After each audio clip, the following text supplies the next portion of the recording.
It's not unusual when you're installing floors to find some problems with the subfloor, especially when you're going over plywood. A lot of times the boards don't come together evenly. Sometimes they dip down. All kind of issues. I see them all the time. And today we're going to show you exactly how to correct plywood subfloor that is unlevel. Today on Jones Knows. It's so beautiful, you and me. We meant to be in the great outdoors, forever free. And we are going to put the links to everything that we're using in the description. Be sure to check them out. So here is the problem. We have a low spot over there. We have a high spot where they come together. The first thing we're going to do is plane it. So we want to plane this down to the same height as this one. So we are using our Ryobi planer.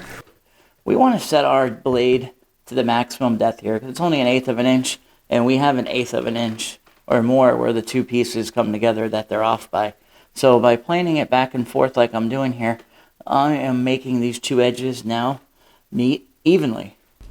Now I love using planers. They work great for correcting subfloors that are made of plywood. You notice I stop and check my subfloor every so often to see if I'm where I need to be at. That's why I run the board across it. I see if it's still hitting. If it's hitting, if it's not hitting, then I know I need to keep going. But you can take off too much if you're not careful.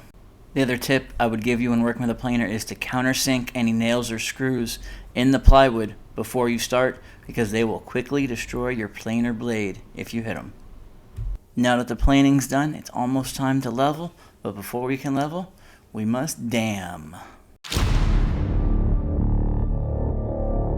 What's damming, you might ask? Let me explain.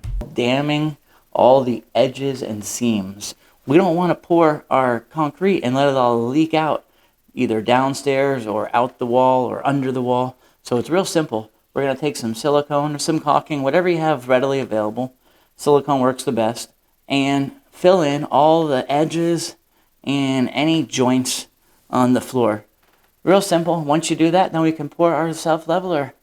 And we'll get this problem corrected, and we'll get the installation going again. Now it's time to pour our self-leveler down. I find one of the most common mistakes when you're mixing a self-leveler is not getting the ratio right. So it's important to get a ratio bucket, but this way we know exactly how much water to use, and it's not guesswork. If you're off with the water just a little bit, the mud doesn't set up right, or it doesn't run the way it's supposed to.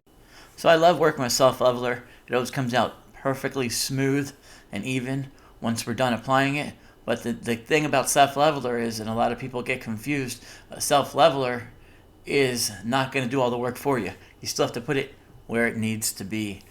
You have to put it in the neighborhood, as I say, where you want it, and then let the mud run and level out nicely. In our case here, we're using a board as a straight edge, and we're dragging it across to get it level to the floor around it. It's really important to go ahead and knock down any edges. That's what we're using our flat trowel to go ahead and blend it in to the floor around it.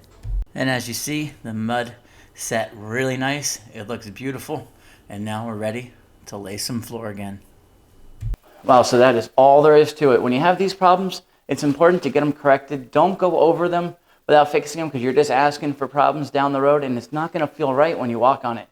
A few minutes or a day to correct them, and you'll be much happier. If you enjoy videos like this, be sure to check out all the other videos. We have all kind of stuff from how to install wood floors to vinyl floors to product reviews, you name it. But we also have a PayPal link below. We're trying to get some better camera and audio equipment to make these videos even better.